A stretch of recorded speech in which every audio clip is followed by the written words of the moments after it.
करना चाहिए। मेरे को तो ये समझ में आ रहा तो सभी लोग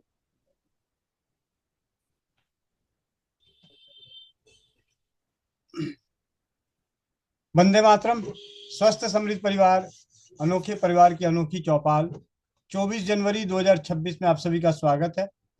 शाम 7:30 बजे इस लिंक से आप पूरे दिन में 4 बार जुड़ सकते हैं और विशेष रूप से अगले 2 दिनों के लिए दो एक बार और जुड़ सकते हैं। जो विशेष जानकारी है आप सभी को दे दो, जो भी पहली बार चौपाल पे नए जुड़े हैं। सुबह 5 बजे योगाभ्यास भाई सूर्यकांत, भाई हेमंत जी के सानिध्य में। 11 बजे स्वास्थ्य रक्षक बने बनाए की कक्षा। शाम 4 बजे नारी सुरक्षा घरेलू बचत व्यवसाय। लेकिन अगले 2 दिनों के लिए ये 4 बजे की मीटिंग नहीं चलेगी।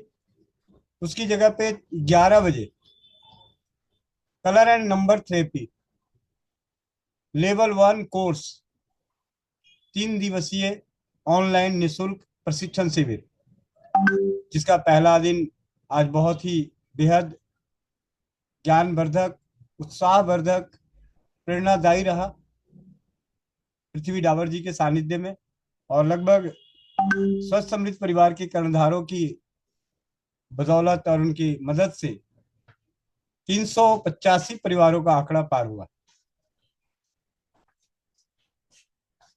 साथ ही साथ नारी सुरक्षा पे लाइव पर पहली बार नारी सुरक्षा के इस लाइव पर 350 लोगों ने आधे घंटे में ऑनलाइन वॉच कर रहे थे।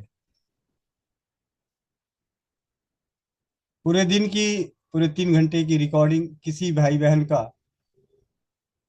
नेटवर्क की वजह से 3 घंटे लगातार फोन पे ना बने रहने की वजह से आप तक वो ज्ञान से वंचित ना रह जाएं, इसके लिए उसकी पूरी रिकॉर्डिंग स्वस्थ समृद्ध परिवार के यूट्यूब चैनल पे अपलोड कर दी जाएगी, जिसे आप समय निकाल कर पुनः सुनकर इस अनमोल ज्ञान, शून्य खर्च चिकित्सा पद्धति का एक अनमोल हथियार कलर एंड नंबर थेरेपी, इसके बारे में जानकारी हासिल कर सकते हैं।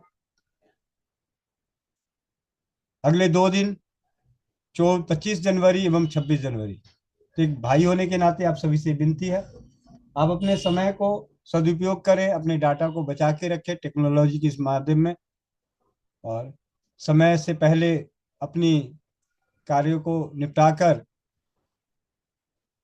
यथासंभव लाइव क्लास में जुड़ने का प्रयास करें। और अब चलते हैं चौपाल की ओर। और शाम 7:30 बजे जो आप अभी जुड़े ही हुए हैं, शाम 7:30 बजे चौपाल में, इस चौपाल के क्या कहने, हर दिन के अलग अलग हैं रंग निराले। चौपाल की शुरुआत के लिए मंत्र उच्चारण के लिए कोमल पटेल बहन, वंदे मातरम गायन के लिए नंदिता दीदी हैं, तो आप आगे आ जाएं, या नीतू महेश्वरी दीदी। कोमल पटेल बहन माइक अनम्यूट कर लें। जी भैया, आवाज आ रही है? जी। वंदे मातरम भैया, वंदे मातरम सभी को। जो भाई बहन चश्मा लगाएं चश्मा निकाल लें, आंखें बंद, पीठ गर्दन सीधी, चेहरे पे मुस्कान, अपने अपने भगवान का, गुरु का ध्यान करते हुए।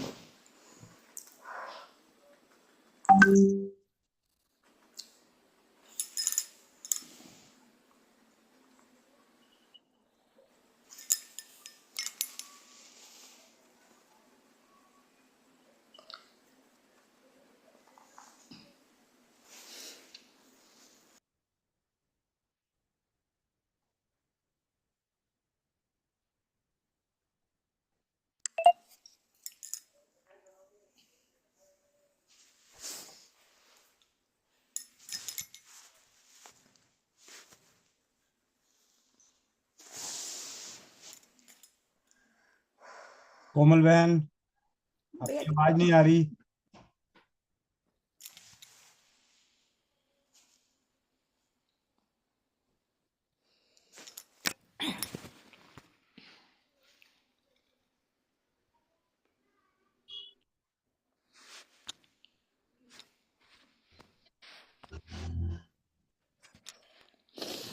कोमल दीदी का मोबाइल में कोई समस्या हो गया था भैया, अभी भैया मीटिंग के किसी और शुरुआत में भी बता रहे थे। किसी और से करवा लो, मैं लास्ट में करवा दूंगी। चोट लग गया, आवाज चोट लग गया क्या? क्या हुआ?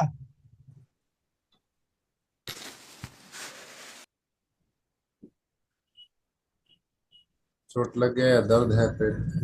कोमल बहन, ऐसे छोटे छोटे बातों पे रोते नहीं बहन, सामने आए, पहले वीडियो ऑन करें उसके बाद शुरुआत करें।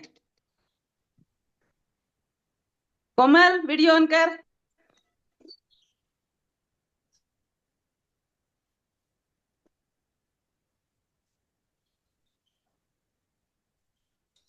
ठीक है, कोई बात नहीं। चलिए भाई दीपक आर्य जी के सानिध्य में चलते हैं और दीपक भाई आर्य जी आप मंत्रोच्चारण के संग हमारी चरक संहिता की पाठशाला प्रारंभ करते हैं। और वंदे मातरम के लिए मैं सिर्फ और सिर्फ 3 उद्घोष के साथ आप सभी अपने माइक को अनम्यूट कर लें। वंदे मातरम मातरम वंदे मातरम मातरम। वंदे मातरम। स्वस्थ समृद्ध परिवार के अनोखे परिवार की अनोखी चौपाल में स्वास्थ्य रक्षक बने बनाए के अभियान भाई राजीव दीक्षित जी के व्याख्यानों से प्रेरित और प्रोत्साहित होकर जन जन को उनके खुद में खुद का विश्वास पैदा करने के लिए कि आप किसी से कम नहीं, आप समाज के हित का काम कर सकते हैं। इस क्षेत्र में दिन प्रतिदिन हर पल कुछ न कुछ बेहतर करने का प्रयास एक भाई के रूप में। तब चलते हैं चरक संहिता के स्वाध्याय के लिए। हमारे बीच में वैद भाई दीपक आर्य जी मंत्रोच्चारण के साथ आगे की चौपाल की भार संभालें।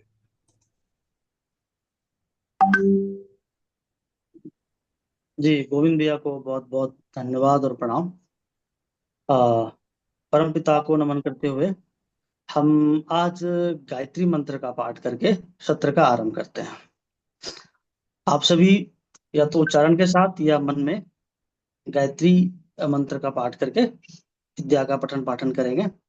तो हम सभी मन में ही बोलें या मैं बोलता हूँ, आप लोग ध्यान दे सकते हैं। ओम भूर्भुवः स्वः तत्सवितुर्वरेण्यं भर्गो देवस्य धीमहि धियो यो नः प्रचोदयात्।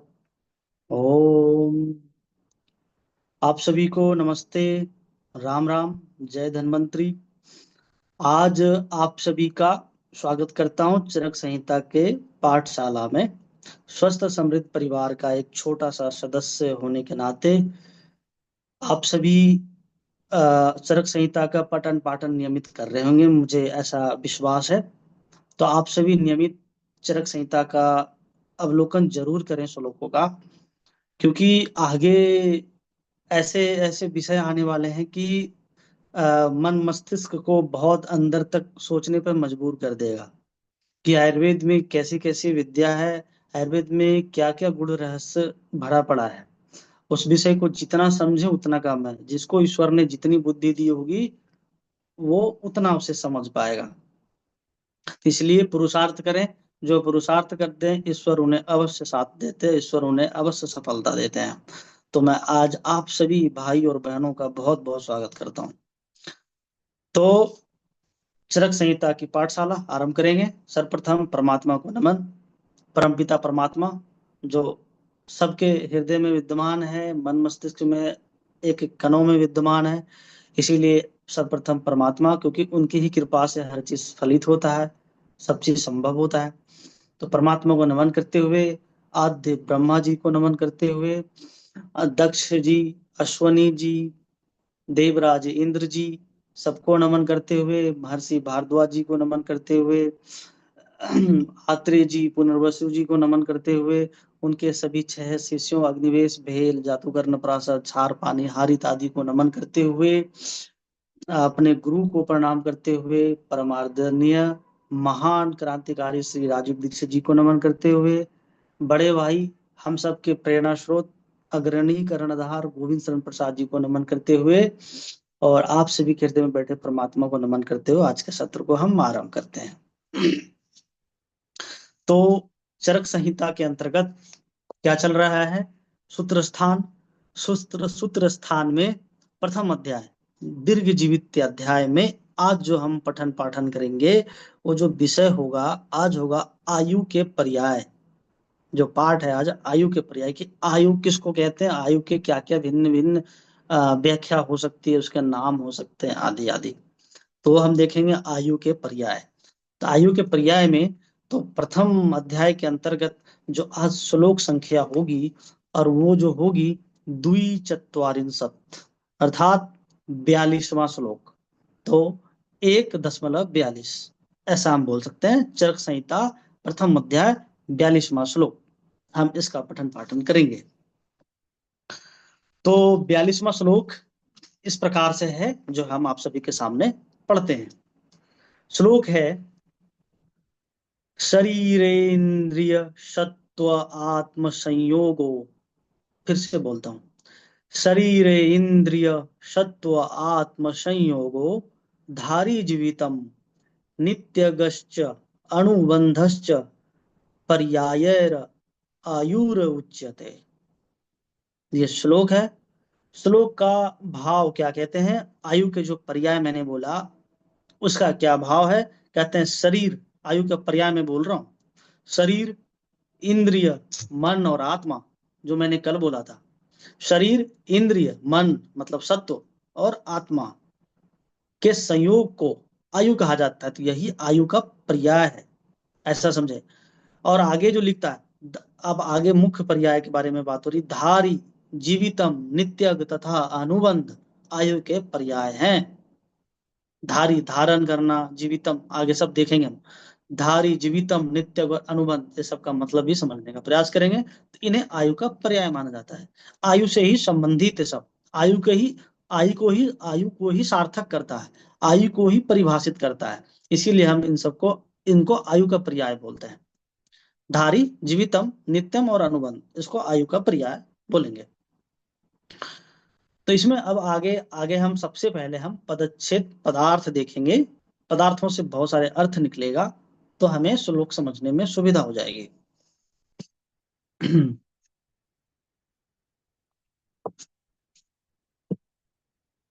सबसे पहले जो श्लोक में जो पद आया था, क्या आया था?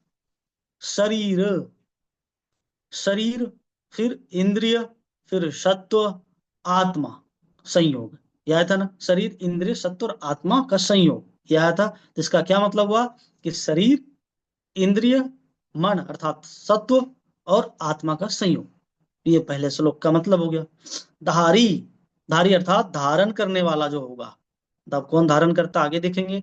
जीवितम जीवन को, नित्यगः मतलब जो निरंतर चलता है, निरंतर गतिमान रहता है, निरंतर चलता है, स्थिर नहीं होता कभी वो। च और उसके बाद है अनुबंध, अनुबंध अर्थात अविच्छिन्न रूप से जुड़ा हुआ है। मैंने सब किया जो अखंड रूप से अटूट रूप से जो नित्य रूप से जुड़ा रहता है उसको अविच्छिन्न कहते हैं। पर्याय मतलब विभिन्न नामों से, पर्याय मतलब विभिन्न नामों से जाने जाता है। आयु उच्यते मतलब उसको आयु कहते हैं, ये अर्थ निकलता है। अब हम इस श्लोक का पूर्ण भाव देखते हैं। फिर आगे आचार्य जी का भी हम मत देखेंगे। कहते हैं शरीर इंद्रिय मन और आत्मा का जो संयोग जीवन को धारण करता है। इनका संयोग क्या करता है? शरीर इंद्रिय मन और आत्मा का जो संयोग है यही जीवन को धारण करता है, यही जीवन बनाता है, यही आयु बनाता है।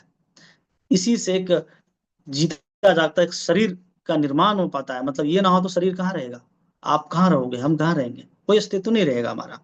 तो ये कहता है धारण करता है, जो निरंतर चलता है। ये आयु क्या होता है? निरंतर चलता है। जब तक व्यक्ति की पूर्ण आयु होती है तब तक चलता रहता है और अविच्छिन्न रूप से बना रहता है।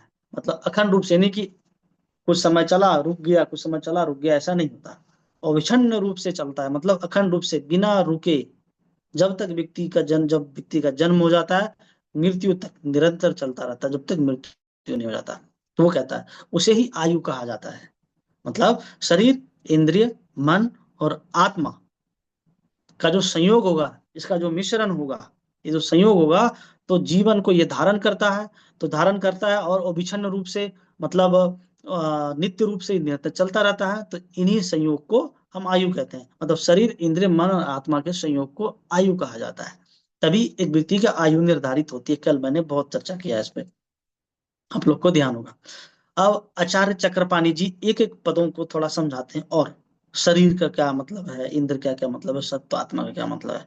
तो आचार्य जी शरीर के बारे में कहते हैं कि पंचभूतात्मक देह, शरीर वो है जिसमें पंचभूत रहते हैं। 5 भूत मतलब क्या क्या है, आकाश, वायु, अग्नि, जल और पृथ्वी, ये 5 भूत रहते हैं, इसीलिए इनको शरीर कहते हैं। इंद्रिय, कल भी बोला था, इंद्र क्या होता है, जो ज्ञान एवं कर्म को क्या करता है, साधनभूत शक्तियां देता है। मतलब साधनभूत शक्तियां मतलब ज्ञान और कर्म, ज्ञान भी कराता है और कर्म भी कराता है। कल क्या बोला था, ज्ञान इंद्रियां और कर्म इंद्रियां, तो ये दोनों शामिल हो जाता है इंद्रियों में, तो ये हो गया। फिर सत्व, मन क्या करता है, संकल्प आदि देता है। और क्या, ये संकल्प के साथ साथ क्या करता है, ये अधिपति होता है किसका, शरीर, माफ करिएगा, अधिपति होता है ज्ञान इंद्रियों और कर्म इंद्रियों का, होता है ना, कल बोला था।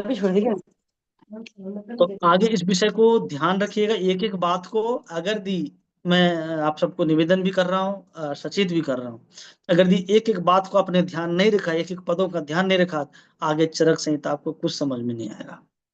तो इसीलिए हम भी समझ रहे हैं, आप भी समझिए। हम ऐसा नहीं कि कोई बहुत बड़ा विद्वान है चरक संहिता का, नहीं, हम भी पढ़ रहे हैं, देख रहे हैं, तो वही जो हम समझ पा रहे हैं आपको बता रहे हैं।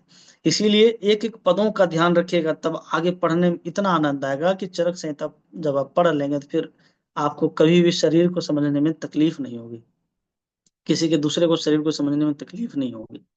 तो सिद्धांत आवश्यक होता है, तो इसलिए समझना है। तो इसीलिए कह रहे हैं सत्व क्या हो गया, मन, ये संकल्प आदि का आधार है, संकल्प देता है मन। जिसका मन कमजोर होता है कोई संकल्प नहीं ले सकता हो, इसीलिए संकल्प के लिए मन स्वस्थ रहना बहुत जरूरी है। आत्मा चेतन तत्व कहते हैं, जो एक जीवित अवस्था का स्वरूप है, जो एक जीवन सा अभाव, जीवन का भाव देता है, जीवित का भाव देता है कि हमारे किसी चीज के अंदर जीवन है, वो अस्तित्व, उसी को कहते हैं चेतन। तो चेतन कौन देता है, वो आत्मा देता है, चेतन तत्व, इसको इसलिए आत्मा को चेतन तत्व कहते हैं। इसलिए जीवन का मूल कारण भी है यही आत्मा। किसी का जीवन का मूल कारण मुख्य रूप से, प्रधान रूप से कौन है, आत्मा। और आत्मा सबका अधिपति है शरीर के अंदर, आपका शरीर का भी अधिपति है, इंद्र का भी है, और मन का भी अधिपति है। इसलिए आत्मा सबका पोषण करता है, सबका ध्यान रखता है, इसलिए आत्मा को सही रखना बहुत जरूरी है। आगे बढ़ते हैं, कहते हैं कि इन चारों का जो संयोग है जब तक बना रहता है, शरीर, इंद्रिय, मन और आत्मा का संयोग जब तक आपके शरीर में बना रहता है, आपके भीतर बना रहता है, जहां भी बना रहेगा तब तक ही जीवन अवस्था रहती है।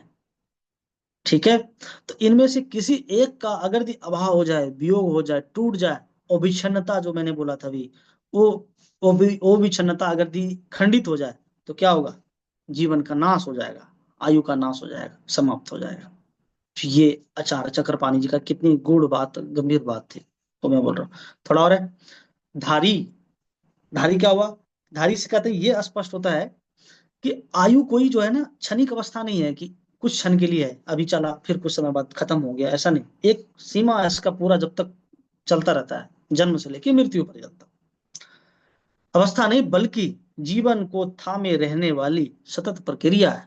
जीवन को समय हमेशा थामे रहता है जब तक जीवन होता है किसी का, इसीलिए इसको धारण के नाम से भी बोला जाता है। धारण भी एक पर्याय हो जाता है आयु का। नित्यज्ञ, नित्य मतलब आयु क्षण क्षण प्रवाहित होती रहती है। नित्य मतलब नित्य चलता रहता है, आयु हर दिन बढ़ता आगे निरंतर चलता रहता है जब तक आयु होती, वही कहते हैं नित्य।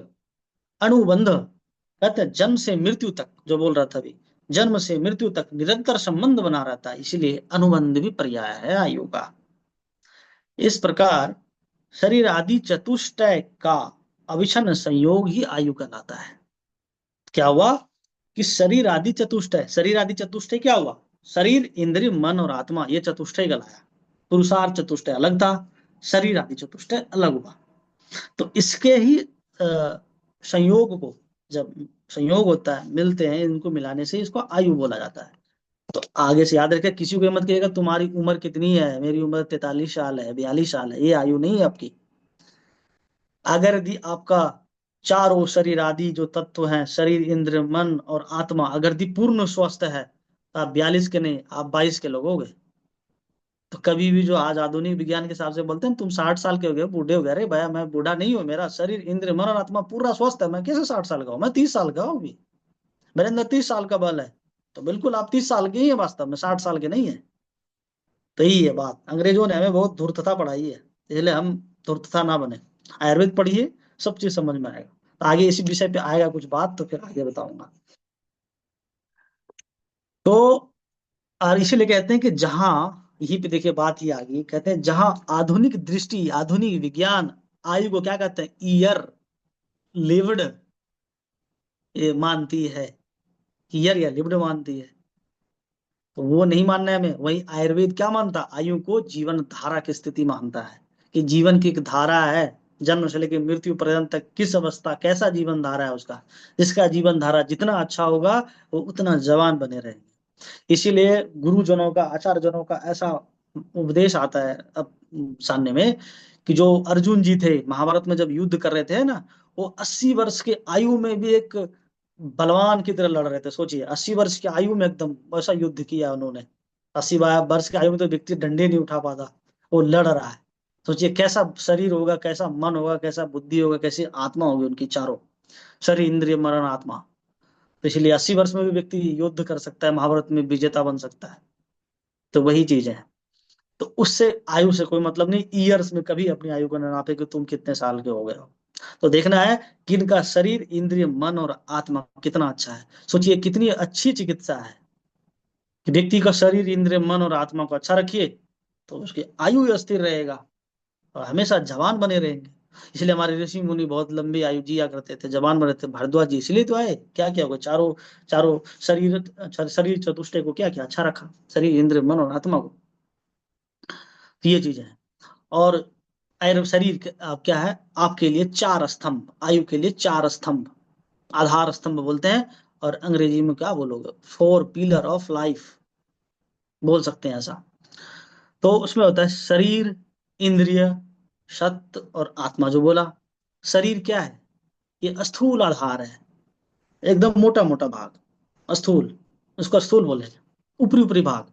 फिर उससे सूक्ष्म और गहराई में क्या होगा, इंद्रिय।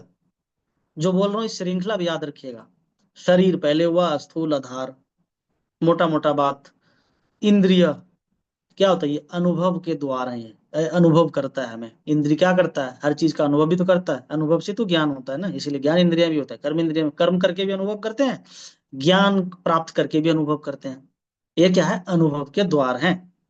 सत्व, मन, मन क्या है, नियंता है। कल मैंने बोला था, नियंता मतलब जो अधिपति है, जो राजा है। मतलब किसका राजा है, वो आपके हैं कर्म इंद्रियां और ज्ञान इंद्रियां के, और शरीर का भी फिर वो राजा हो गया एक तरह से माने तो। और क्या, अंत में आत्मा, ये चेतन कारण जो बताया, जिसके अंदर चेतनता आता है, हम हाथ हिला रहे हैं, हम मुंह हिला रहे हैं, क्या ये चेतनता के कारण से तो हो रहा है।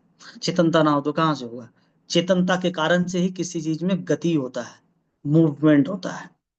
जहाँ चेतन नहीं होता वहां पे गति नहीं होता है। जैसे हमने मान लिया जाए कोई वस्तु को हमने ऐसे रख दिया, अगर इसमें हमने अगर दी चेतनता नहीं लाएंगे तो कभी ये हिलेगा ही नहीं, एक ही जगह स्थिर रहेगा। ये चेतनता के कारण से हो रहा है। तो वही कह रहा है, जहां पे चेतना होती है, चेतन तत्व होते हैं, वहीं पे गति होती है। इसीलिए कहते हैं सृष्टि सदैव गतिमान है। उसके अगर सूक्ष्म में जाएंगे, अणु अणु परमाणु रश्मियों तक जाते हैं, तो उसमें गति बनी रहती सदैव।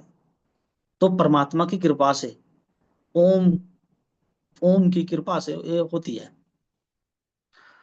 तो परमात्मा की कृपा से गति होती है। उसी तरह से चेतनता शरीर में होता है, तभी ये सारा चीज काम करता है। शरीर काम करता है, इंद्र काम करता है, आपका मन काम करता है, किसके कारण, तो चेतनता के कारण से, मतलब आत्मा के कारण से। तो यही जीविता अवस्था का आधार भी अनुभव होता है कि कोई चीज जीवित है। अब क्या कहते हैं, इनमें से कोई भी अगर यदि अकेला जीवन नहीं कह सकते हैं कि शरीर है तो केवल जीवन है, इंद्र है तो केवल जीवन है, आत्मा है तो केवल जीवन है, मन है तो केवल जीवन, ऐसा नहीं। जब तक कि चारों का संयोग नहीं होगा तब तक जीवन नहीं कहलाएगा, चारों संयोग होगा तभी जीवन कहलाएगा। तो ये ध्यान रखना है। आयुर्वेद में ही बात आती है, और कोई चिकित्सा पद्धति में आपको देखने को नहीं मिलेगा।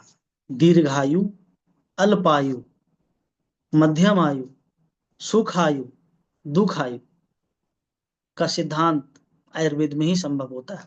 हर को बताया जाता है, उनके शरीर को, मन को देख करके, चारों शरीर चतुष्टय को देख करके बता सकता है कि वो दीर्घायु है या मध्यम आयु का है या अल्पायु का है या सुखायु का जीवन है, सब उसी में शामिल हो जाएगा। फिर दुखायु का जीवन है क्या है वो बताया जा सकता है। ये आयुर्वेद में ही बता सकता है, ना तो कोई और चिकित्सा पद्धति में नहीं बताया जा सकता। वही कहते हैं आत्मा को क्या बोलते हैं? नित्य, जो सदैव से है, सदैव से पहले भी था, आज भी और सदैव रहेगा, हमेशा रहेगा, कभी इनका नाश ही नहीं हो सकता। इसलिए कहते हैं आत्मा नित्य है, शरीर अनित्य है। आत्मा नित्य है और आपका ये शरीर जो मिट्टी का है ये अनित्य है, ये सदैव नहीं रहेगा, आत्मा सदैव है। इसीलिए आयुर्वेद में कहा जा रहा है आत्मा नित्य और शरीर अनित्य है। मतलब अनित्य चीज का विनाश हो जाता है, नित्य चीज कभी विनाशकारी नहीं होते। इसलिए कहते हैं आयु जो है, इसलिए कहते हैं आयु दोनों का संयोग काल है। जब संयोग का काल हो जाता है ना, संयोग मिलता है और उसका एक समय तक काल रहेगा। शरीर और आत्मा जब दोनों संयोग हो जाएगा तो एक आयु का निर्धारण होता है। इसीलिए इसमें और भी शामिल हो जाएगा फिर कि कब आत्मा आ गया, बाकी दो बीच में दो चीज छूट गया ना, इंद्रिय और मन, फिर वो इसके बीच में है तो वो शामिल हो जाएगा चारों। ठीक है, तब जाकर के हो जाएगा क्या? आयु बन जाएगा। इसलिए आत्मा नित्य, शरीर अनित्य है। फिर कहते हैं आयुर्वेद का प्रयोजन केवल रोग नाश नहीं, कई बार मैंने बोला है ये क्या है, बल्कि इस संयोग को, कौन सा संयोग? शरीर, इंद्रिय, मन और आत्मा के संयोग को क्या करता है? शुद्ध, संतुलित और अर्थपूर्ण बनाया रहता है। मतलब एक भाव हो, वास्तव में एक सही काम हुआ और लंबी आयु जिया, वो अर्थपूर्ण हुआ, तो इसका शुद्ध संयोग बढ़िया से बना रहे। ये आयुर्वेद का प्रयोजन होता है। आयुर्वेद से केवल जड़ी बूटी बुझ के कुछ हो गया उसका इलाज नहीं, हमेशा आयुर्वेद से जाने हमारा जो शरीर है, इंद्रिय, मन और आत्मा है, ये चारों हम अपने शरीर को स्वस्थ कर ये चारों को स्वस्थ हम रख पा रहे हैं कि नहीं आयुर्वेद से, तभी आप सब कुछ जीवन में प्राप्त कर पाएंगे। इसीलिए आज के बाद आप कभी ना कहें कि आयु वर्षों की गिनती है। आयु को वर्षों की गिनती नहीं कहना चाहिए, बल्कि आत्मा, मन, इंद्रिय और क्या? शरीर। मतलब शरीर, इंद्रिय, मन और आत्मा का समरस धारा है। ये जब निरंतर एक भाव से चलता रहता है तभी वो आयु बनता है। कभी वर्ष, ईयर को आयु ना बोले, ये बहुत स्थूल बात है, मोटी बात है। लेकिन हमें जब आयुर्वेद पढ़ना तो हमें गंभीर बात करना चाहिए, उसमें आयुर्वेद का रस दिखना चाहिए। तो ये आयुर्वेद की बात है और आज के श्लोक का तात्पर्य है। थोड़ा सा और हम कुछ आपके समक्ष रखने का प्रयास करते हैं। आचार्य चक्रपाणी जी,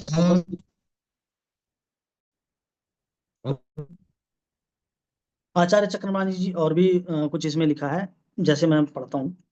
कहते हैं शरीरम पंच महाभूत विकारात्मक, माफ करिएगा, शरीरम पंच महाभूत विकार आत्मनो भोगाय तनम। क्या? शरीर कहते हैं महाभूतों का विकार है।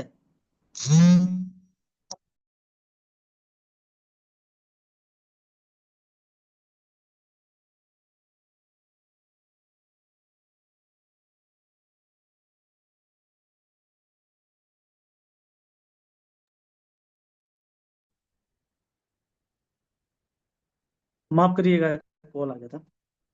तो कहते हैं कि शरीर पंच महाभूतों का विकार है। मतलब विकार का मतलब, अगर भी कोई चीज का निर्माण करना होता है तो उसमें विकार करना होता है, तभी किसी चीज का निर्माण होता है। उसमें विकार मतलब उनको तोड़ना, उनको थोड़ा सा तोड़ना मड़ोड़ना, फिर उससे कुछ बनाना, वो विकार समझे। जैसे परमात्मा भी सृष्टि का निर्माण करता है तो मूल प्रकृति में विकार उत्पन्न करता है, फिर जाकर के सृष्टि का निर्माण होता है, फिर सब कुछ बन जाता है, पृथ्वी भी बनता है, सूर्य भी बनता है, तारे ग्रह सब, अंतरिक्ष सब बनते हैं। तो विकार वही कहते हैं। पंच महाभूतों का क्या है? विकार है तो है। पंच महाभूत मिला, परमात्मा ने इसको मिलाया, उसकी कृपा से मिला, फिर ये शरीर बना, वही कहते हैं विकार है। जो आत्मा के भोग का साधन मतलब घर है। आत्मा के भोगने के लिए क्या है, ये पंच विकार युक्त, ये जो एक एक एक क्या स्ट्रक्चर देख रहे हैं, ये घर है आत्मा का, इसमें रह के वो भोग करता है, वही घर। ठीक है। फिर कहते हैं कि शरीर के ग्रहण मात्र से ही इंद्रियों का भी ग्रहण हो जाता है। शरीर का ग्रहण करते हैं तो इंद्रियों का भी ग्रहण हो जाता है। ठीक है। अब इसमें कुछ और है, कहते हैं धारयति शरीरम पुतिताम गंतुम न ददातिथि धारी। खुला हुआ है, जोर से खोलो। तो इसका क्या मतलब हुआ, कहते हैं शरीर को धारण करता है, सड़ने नहीं देता, इसलिए इसे धारी कहा गया। आयु क्या करता है, यहां भी क्या बता रहे हैं कि शरीर को धारण करता है और सड़ने नहीं देता, इसलिए इसे धारी कहा जाता है। दूसरा फिर कहते हैं जीव यति प्राणान धारयति इति जीवितम, मतलब कहते हैं जीवन अर्थात प्राणों को धारण करने के कारण जीवितम कहा जाता है। ठीक है। फिर कहते हैं नित्यग, कहते हैं नित्यम शरीरस्य क्षीणकत्वेन गच्छति इति नित्यगः, मतलब कहते हैं जो प्रतिदिन प्रत्येक क्षण जो नष्ट हो उसे नित्य कहा जाता है। जैसे हमारी आयु क्या प्रतिदिन क्या हो रहा है, एक एक दिन तो कमी तो हो जा रहा है, तो नष्ट ही तो हो रहा है, इसीलिए उसको नित्य, और क्या इसका मतलब क्या हो, नित्य चल भी रहा है, हर दिन इसका जीवन धारा चल रहा है, इसीलिए उसको हम ये कहते हैं नित्यग। तो ये सारी बात थी। और कुछ लिखा है, कहते हैं अनुबंधनाति, अनुबद्धनाति, अनुबद्धनाति आयुर आयुर आयुर परापर शरीरादि संयोग रूपत्येत्यनुबंध, कहते हैं आयु का संबंध पर अपर शरीर से सदा लगा रहता है, इसलिए इसे अनुबंध भी कहा जाता है, जुड़ा रहता है ना अनुबंध के रूप में। तो अपर शरीर मतलब जो भौतिक शरीर है आपका, पंचभूत वाला शरीर है, उससे जुड़ा रहता है सारी चीजें। तो ये सारी बात कहते हैं। फिर कुछ है, कहते हैं कि चेतना की अनुभूति को होना, कहते हैं चेतना की अनुभूति का होना शरीर, इंद्रिय, मन व आत्मा के संयोग का ही परिणाम है।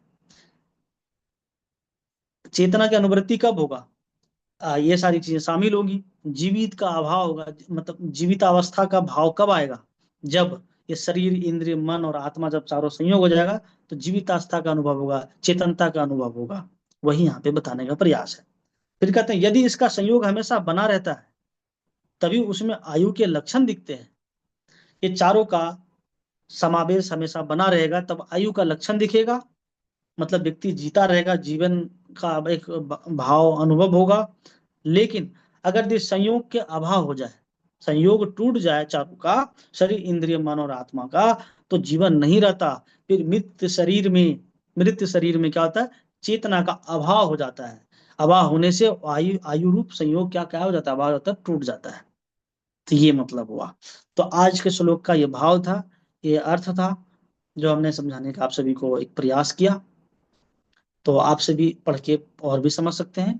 तो आज का श्लोक का पठन पाठन यहीं पे समाप्त होता है। आप सभी को नमस्ते, राम राम।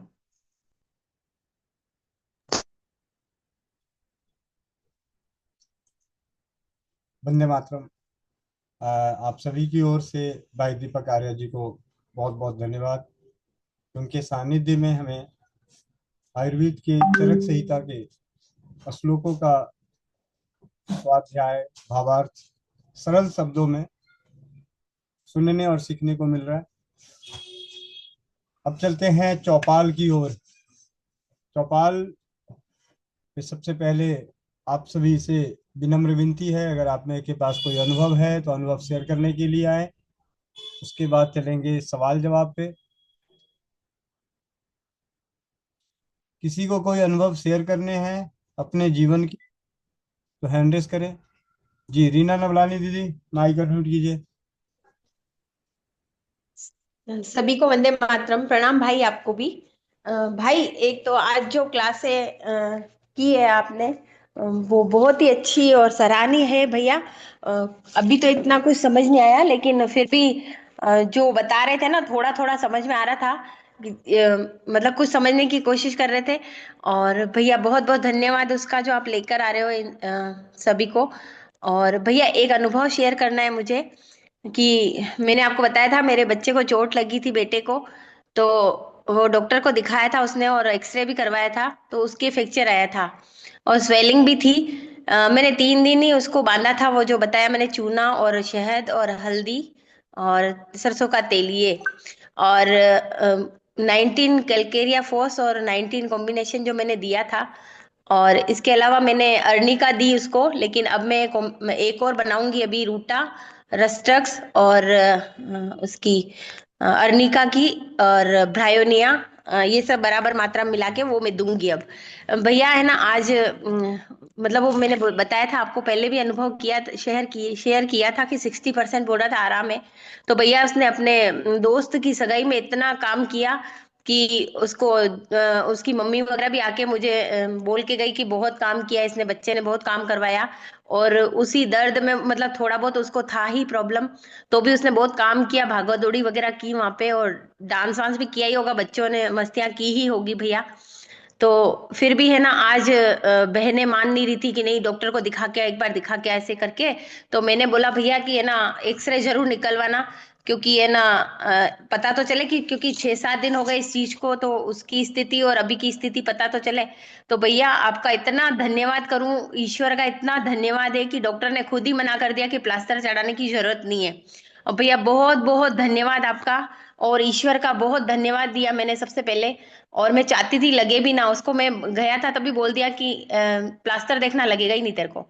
तो मतलब कि इतना लग रहा था कि भैया इतना मैंने पट्टी मतलब थोड़ा सा ही किया, 3-4 दिन ही इसके साथ मैंने मेहनत की, थोड़ी सी करने की कोशिश की, और इतना मतलब रिजल्ट इतना अच्छा कि डॉक्टर खुद ही हैरान, बोले ज्यादा बढ़ना चाहिए ना, बल्कि भैया इतना काम किया इसने। और डॉक्टर ने तो बराबर ही इसको बोला कि लगवा के मतलब प्लास्टर ही बंधवा दो तो सही रहेगा आपके लिए।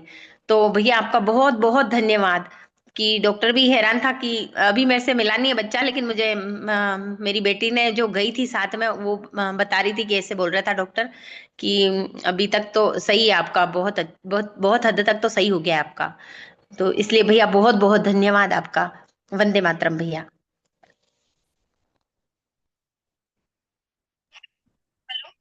वंदे मातरम गुड़िया। आपके पास चौपाल की लिंक है? चौपाल में जुड़ना जरा। ठीक है। दीपक कुमार झारखंड, दीपक कुमार झारखंड, माइक अनम्यूट करें, समय का सदुपयोग करें। अगर हैंड रेस खड़े कर रखे हैं तो आप अपने फोन के पास ही बने रहें। वंदे मातरम भैया। वंदे मातरम। वंदे मातरम सभी को। भैया एक अनुभव देना था। जी भैया। एक भांजा को 25 साल का था, उनको मैं लीवर वट्टी दिया था बना के। 15 दिन का दिया था भैया, 13 दिन में ही वापस फोन आ गया कि ठीक हो गया उनका लीवर। सूजन, उसमें सूजन भी था और लीवर बढ़ा हुआ था करके बोल रहे थे डॉक्टर। तो बिल्कुल ठीक हो गया भैया वो। आपको बहुत बहुत धन्यवाद भैया। जी भैया, वंदे मातरम भैया। लीवर रोटी बनाया कैसे जाता है बताएंगे जरा, मुझे नहीं मालूम। जी, जो लीवर बटी बताइए, लीवर बटी बनाएंगे कैसे, किस कंपनी का लेके आना है, कौन सी कंपनी का लीवर बटी है? को कंपनी का नहीं लाना भैया, इसमें कुछ कुछ सामान है जो नौसादर, कलमी सोरा, रेवत चीनी, सुहागा भुना हुआ। अभी आपने नया एक फिटकरी ऐड किया है उसमें। जी। और और ये छोटी पिप, ये सब मिलाकर बराबर मात्रा में रेवत चीनी को 15 ग्राम या 10 ग्राम लेंगे, और सेंधा नमक, ये सब मिला के पाउडर बनाकर एलोवेरा के रस में उनको छोटे छोटे गोली बनाकर ही रखना है भैया उसको। अच्छा तो ऐसे ही बताओगे, अगर किसी और को बताओगे तो उसको तो एक आइटम जौ खर रह गया। हम्म। जी जी, जो जो खा रहा है। जो जो परिणाम आपको मिला वो दूसरे को तो मिलेगा नहीं, अगर आप एक आइटम छोड़ दोगे। हम्म। ठीक है भैया, बहुत। नहीं वो तो बताएंगे, तो अभी बोलने में रह गया सर, रह गया भैया। कोई बात नहीं, धीरे ठीक, धीरे। बहुत बहुत धन्यवाद भैया। वंदे मातरम। धन्यवाद। अपेक्षा गुप्ता बहन माइक। वंदे मातरम जी। वंदे मातरम भैया। धन्यवाद। भैया कैसे कहूँ, इतना अच्छा मीटिंग आपने चलाया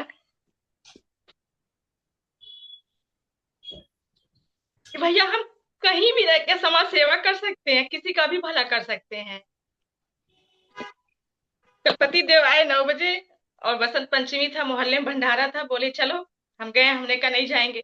आखिरी में वहां के लोग हम 2 को बैठ के खिलाएंगे, अच्छा नहीं लगेगा, जबरदस्ती लेके गए। और मेरे सामने मोहल्ले के सारे लोग खा रहे थे, जेंट्स, उसी के सामने हमको लेके बैठ गए। मुझसे तो खाया नहीं जा रहा था, न सर उठाया जा रहा था, सर नीचे करके मैंने फटाफट फटाफट खाया। मुझे 4 पूरी खाना था, एक ने 2 पूरी और रख दिया, तो मैंने 6 पूरी खा लिया और जल्दी जल्दी खाया, मैंने अच्छे से पूछा भी नहीं। और मेरे को इतना रात में दिक्कत हुई, अपच हुआ कि रात भर हम सो नहीं पाए, करवट बदलते रहे, करवट बदलते रहे। और कमर में भैया इतना दर्द था कि छूने में कमर दर्द होता था। 10 बजे तो मैं सो के उठी और बच्चे का मालिश भी नहीं किया। और ये सीना में बता नहीं पाई, सीने में जैसे 4 कोण के ऐसे होता ना, ऐसे दर्द होता था चारों तरफ, जैसे एक्सरा निकलता है 4 कोने का, ऐसे सीने में भारी भारी सा दर्द होता था। सीने में भी दर्द होता था, कमर में भी होता था। तो मैं सोची पूछूंगी 11 बजे, लेकिन 12 बज गया और लोगों का आते आते, तो मैं नहीं पूछ पाई। आपने ये मीटिंग चलाया, मैं अपने स्केच लेके बैठी थी, मैंने उसी से इस उंगली को ऐसे ऐसे, जैसे उन्होंने बताया था कि गैस नीचे को निकलेगा, तो मैंने ऐसे ऐसे करती रही हर 5 मिनट में, लेकिन गैस मुझे ऊपर से निकला, अभी तक निकल ही रहा है। और 5:30 से 6:30 तक भैया मैं एकदम ठीक हूँ, मेरे शरीर में कोई दर्द नहीं है। मैं अपने आप को बहुत भाग्यशाली समझती हूँ कि मुझे आप मिले भैया। मेरे पास शब्द नहीं है भैया। अमृत मतलब अमृत धारा लेने की जरूरत ही नहीं है, समझे, अमृत धारा का काम किया। और धारा है मगर मैंने बनाया नहीं है अभी तक, नहीं, खत्म हो गया भैया। और बहुत अच्छा काम किया भैया। तो मैंने सोच रखा है कहीं भी जाऊंगी, लोग ज्यादा शादी ब्याह में कहीं भी खा ही लेते हैं, तो मैं सबका इस तरह सेवा करूंगी। आपका बहुत बहुत धन्यवाद भैया। वंदे मातरम भैया। वंदे मातरम, बहुत बहुत धन्यवाद बहन। संगीता खुशबू क्या है? संगीता बाकी नाम क्या है? जी हाँ, नमस्ते भैया जी। जी नमस्ते। भैया जी मेरे कमर में बहुत दर्द है, कुछ उपाय बताइए ना, पूरा फट रहा है, बहुत ज्यादा दर्द है।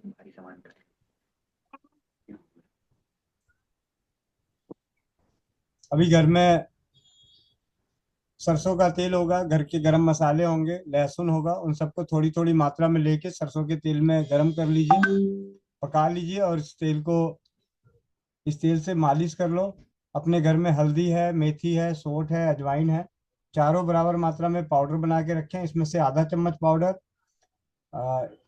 1-2 कप पानी में डाल के उबाल के, खूब अच्छे से उबाल के चाय की तरह पी लीजिए, दिन में 2 से 3 बार, और मालिश भी कीजिए। मीरा मित्तल दीदी। जी भैया, वंदे मातरम। धन्यवाद दीदी। भैया बेटा को बुखार था 101, और उस दिन आपसे बात की तो श्री रामवटी दी शहद के साथ, उससे उसको आराम मिला। फिर थोड़ा सा फिर चढ़ा तो फिर बोला कि मेरे को तीखी लग रही है, बहुत मिर्च लग रही है, तो नहीं खा पाऊंगा। तो बिना पूछे आपसे फिर मैंने अदरक गुड़ अजवाइन भी दे दिया, उससे आराम मिला। फिर दूसरी बार और देना था तो बोला कि वो भी बहुत तीखा है। फिर 1 बूंद अमृत धारा दी भैया, एक ही दिन में।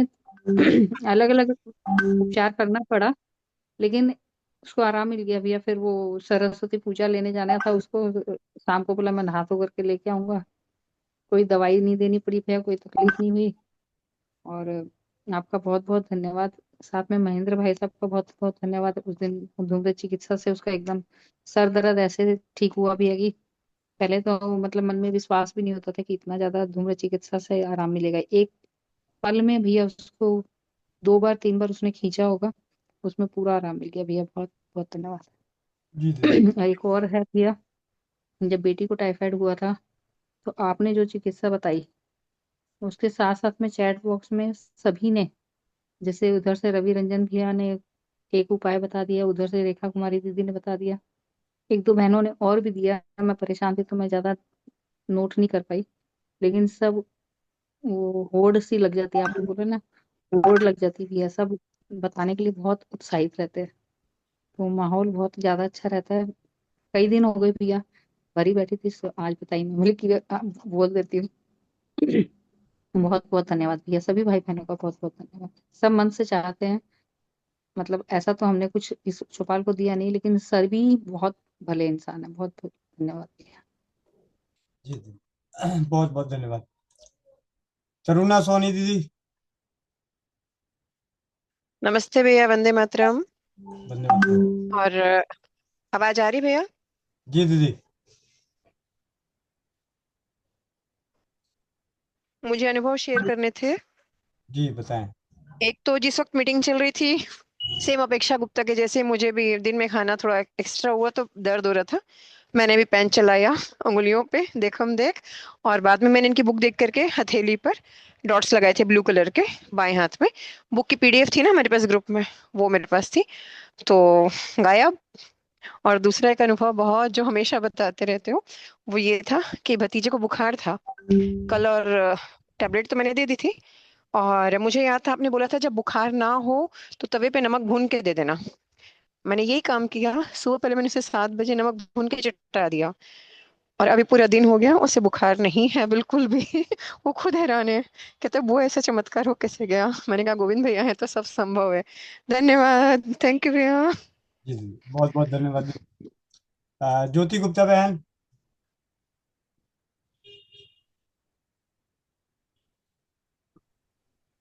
जी वंदे मातरम भैया, वंदे मातरम सभी को। हाँ, भैया आज की क्लास वाकई में मैं तो रेगुलर जुड़ नहीं पाई थी, और मुझे जैसे ही जानकारी मिली मैं जुड़ी और प्रतप्त हो गई, क्योंकि आपने इतनी अच्छी जानकारी साझा करवाई है। बहुत बढ़िया भैया, बहुत बहुत धन्यवाद आपका। हाँ, अनुभव जरूर शेयर करना चाह रही थी कि 2 दिन पहले एक बहन दूध पिला रही थी, तो बच्चा गोद में होने की वजह से उनके पैर में झुंझुनाहट बहुत ज्यादा थी। तो अपेक्षा बहन के माध्यम से मैंने सुना था कि अगर पैर में 27 लिखा जाए तो झुंझुनाहट चली जाती है। तो जैसे ही उन्होंने कहा, मैंने बताया कि आप अपने पैर में अपनी ही उंगली से 27 राइट डाउन करो वहां पे। और उन्होंने किया और तुरंत रिस्पांस दिया कि मेरी झुंझुनाहट पूरी तरह से चली गई। तो बहुत बहुत धन्यवाद भैया, आपकी मीटिंग के माध्यम से हमको इतनी अच्छी जानकारी मिल रही है और इसका लाभ लोगों को मिल रहा है। जी भैया एक जानकारी जरूर चाह रही थी कि एक व्यक्ति को जो कि ड्रिंक बहुत करते हैं, उनको लीवर सोराइसिस हो चुका है, तो लीवर बटी को मैं कितने दिन दूं ताकि उन्हें आराम हो जाए? दीदी दिन में 4 बार, और अच्छा, सौंफ के काढ़े के संग। शौक के काढ़े के संग दिन में 4 बार, कितने दिनों तक भैया? देते रहे लंबे समय तक, कोई दिक्कत नहीं। अच्छा दीदी जी भैया, 27 कहाँ बहुत बहुत लिखी थी? धन्यवाद। जान 27 पैर के तलवे से लगे हुए हिस्से में लिखवाया था मैंने। जहां भी झुंझुनी महसूस हो रही हो उसके आसपास बार बार 27 लिखने से झुंझुनी नष्ट हो जाती है। सुन पर उनको तो मैंने एक बार लिखा और उसके बाद कहा, तुरंत से बोला कि अरे ये तो जादू हो गया। जी तो ये बहुत अच्छी बात थी कि लिखते ही उनको आराम हो गया। जी बहुत बहुत धन्यवाद। और अभी जी हमारे बीच में धन्यवाद आपका। गाजियाबाद से जुड़ी होंगी ज्योति बहन। ज्योति बहन। ज्योति बहन, एक मिनट। जी भैया, वंदे मातरम। वंदे मातरम बहन, वंदे मातरम।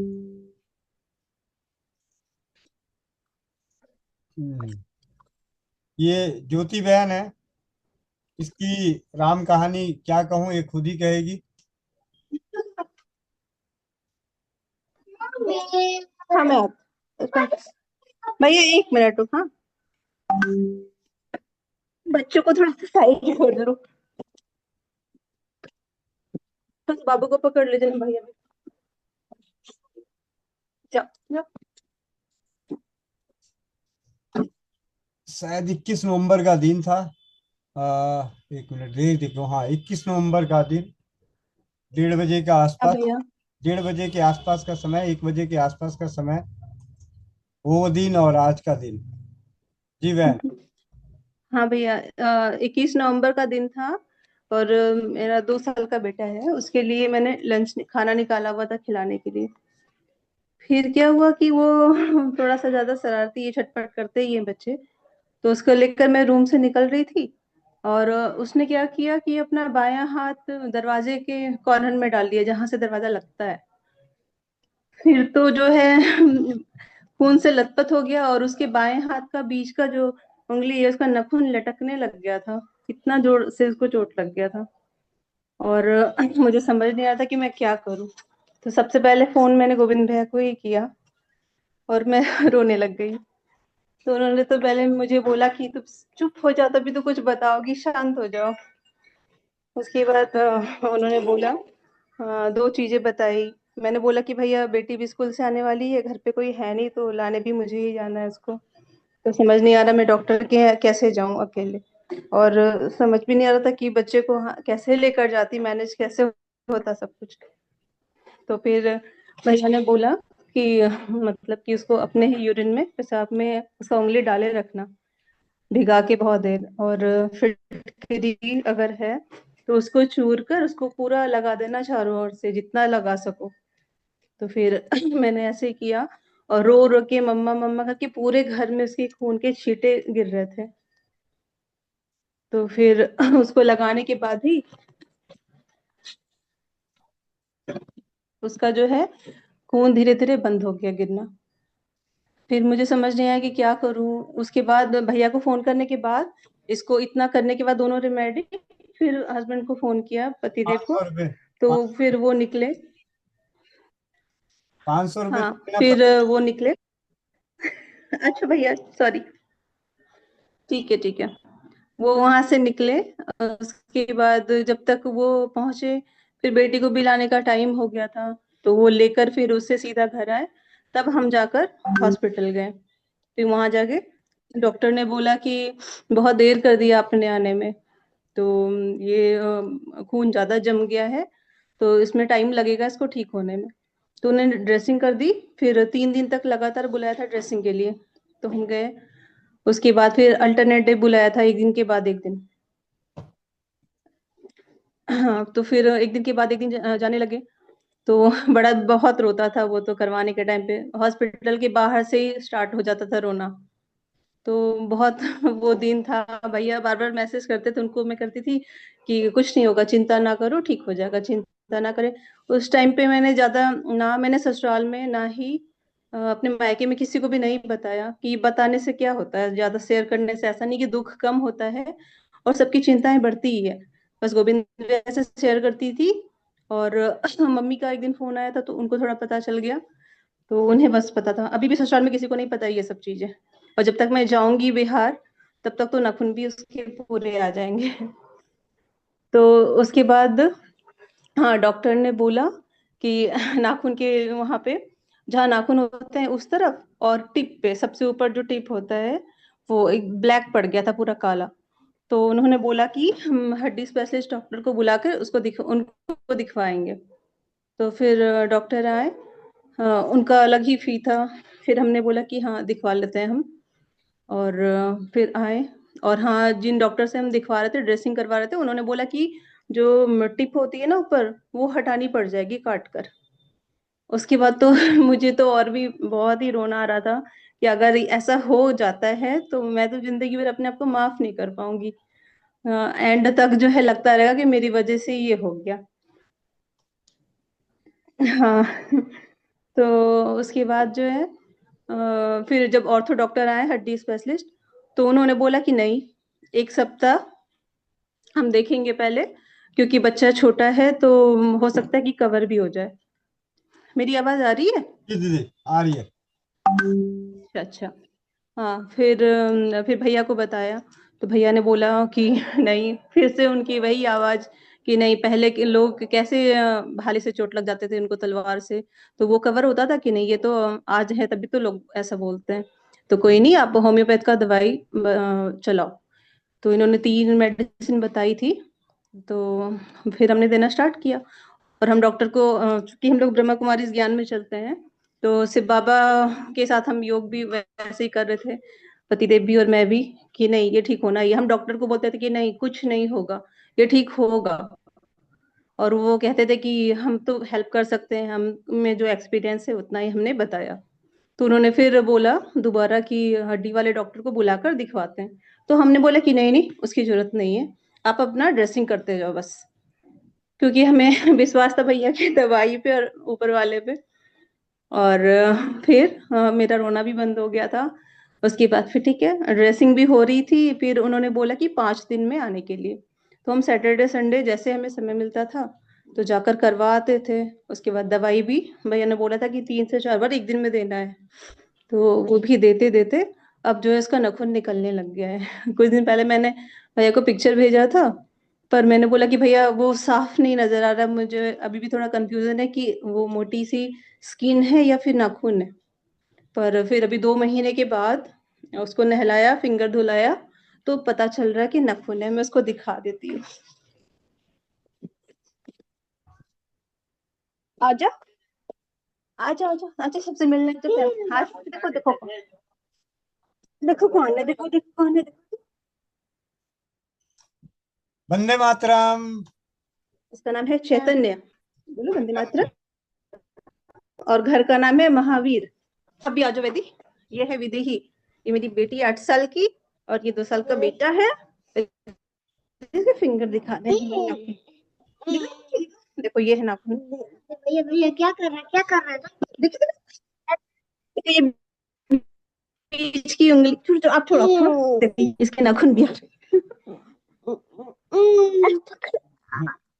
चलो बहुत बढ़िया दीदी। तो इसको तो कोई फर्क ही नहीं पड़ रहा था, ये तो खेलता ही रहता था। हाँ, मैं ही थोड़ा बहुत परेशान हो गई थी, लेकिन भैया की बातों से जो है बहुत शक्ति मिलती थी। जाओ बेटा थोड़ा सा, तो भैया का धन्यवाद तो मैं कर ही नहीं सकती, वो छोटा लगेगा इसके लिए तो। और समय समय पे वो दोनों बच्चों के लिए कुछ ना कुछ बताते ही रहते हैं। और आयुर्वेद पे मुझे ऐसे ही बहुत भरोसा है। पहले भी मैं एलोपैथ से बहुत दूर ही रहती थी, बहुत कम यूज करती थी, और अब तो बंदी हो गया, ना के बराबर हो गया। तो बहुत बढ़िया है। मैं तो बहुत बड़े संकट में पड़ गई थी, जैसे कि बाहर निकालने में बहुत मदद किया भैया ने। जी बहुत बहुत धन्यवाद दीदी आपके सानिध्य में।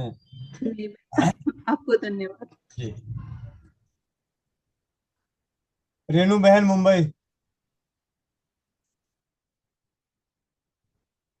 वंदे मातरम भैया। वंदे मातरम। प्रणाम सभी को।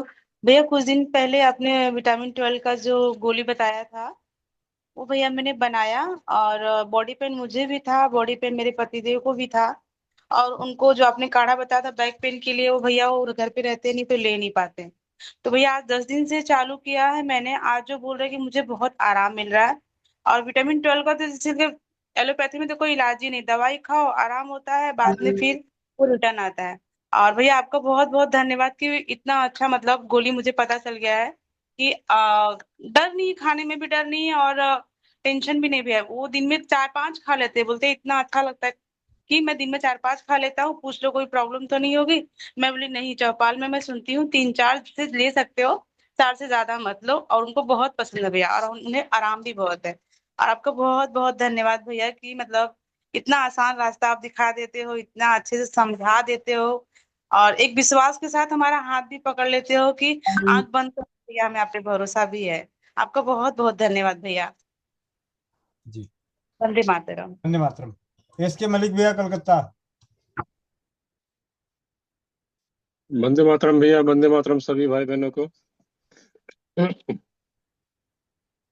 भैया कल लिवर बटी बनाने में लगभग हमको सारा दिन चला गया। और आप जानते हैं कि हम वो टैबलेट वाला इसमें भर भर के जो है बनाते हैं गोली, टैबलेट जैसा। तो उसको उंगली से दबाने में थोड़ा परेशानी हो रहा था, मतलब बहुत ज़्यादा जोर लगाना पड़ रहा था। तो हम चम्मच का उल्टा साइड से उसमें ठूस सकते हैं और नीचे से थोड़ा पुश कर देंगे तो वो टैबलेट पूरा बाहर आ जाता। तो वो बनाने में लगभग दोपहर से रात का 11 बज गया और उस पर भी कंप्लीट नहीं हुआ। फिर आज सुबह में 1 घंटा बनाना पड़ा। तो कल रात में ही इतना ज्यादा ये मेरा अंगूठा, ये पोर्शन इतना ज्यादा दर्द करने लगा और झुंझुनाहट इतना ज्यादा हुआ क्योंकि इसी से चम्मच को पकड़ के दबा रहे थे और कांस्टेंट ये झुंझुनाहट है। अभी भी थोड़ा बहुत है। अभी जो दीदी बताई है कि 27 लिखने से आराम मिल गया झुंझुनाहट में, तो वही सुन के अभी बैठे बैठे अभी मैं लिखा उंगली से कई बार 5-7 बार और पेन से भी 1-2 बार लिखा है। तो लगभग हम समझते हैं कि 80 to 90% झुंझुनाहट कम है। ये तो बहुत ही अच्छा कमाल हो गया भैया। जी बहुत बहुत बहुत बहुत शुक्रिया। बहुत बहुत धन्यवाद भैया। अनुभवों के आधार पे विश्वास और ज्ञान दोनों के संगम का नाम है स्वस्थ समृद्ध परिवार। आज दिन में सलाद खाते हैं, खाने से पहले हम खाने से पहले खाते हैं। तो डॉली बोली कि थोड़ा सलाद काट लीजिए। तो हम तो छुरी ही नहीं पकड़ पा रहे थे। हम बोले हम तुमको बोल रहे सुबह से ही मेरा अंगूठा दर्द कर रहा है, फिर हम छुरी कैसे पकड़े। हम उनको मना कर दिया, वो बनाई सलाद। लेकिन अभी 27 लिखने पर लगभग 80 to 90% जो है अभी हम आराम से पकड़ पा रहे हैं। ये पेन है, आराम से पकड़ पा रहे हैं। हल्का झुंझुनाहट है लेकिन। जी जी बहुत बहुत धन्यवाद भैया। पंकज सिंगल भैया माइक अनम्यूट कीजिए।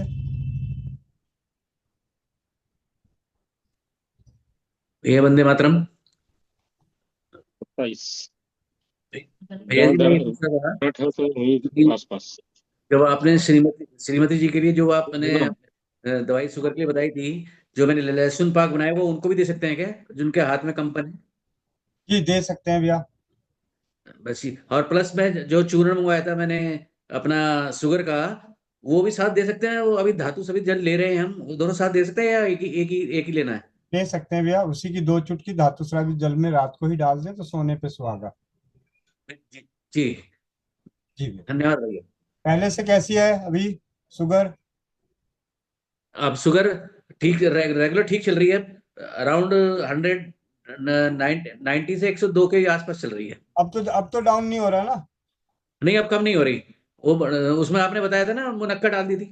जी जी नहीं अब ठीक है, बस हाथों में वो है कंपन। तो वो सुबह आपने लहसुन बताया था और वो उसमें घी में भिगो के घी में तल के दूध के साथ ले रही है 2 लहसुन और चूना। जी जी बहुत बढ़िया। नियमित रखें घर के खाने पीने की चीजों से जो जितना। अरे अभी ये धातु सभी जल तो अभी लेते ही रहे ना। हाँ हाँ जब लोग दारू पी सकते हैं जीवन भर तो ये तो जल। ठीक।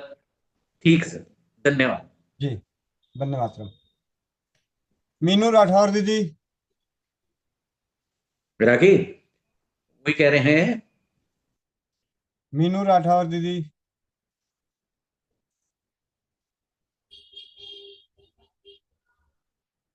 अनुराधा साहू बहन उड़ीसा। वंदे मातरम भैया, सभी को वंदे मातरम।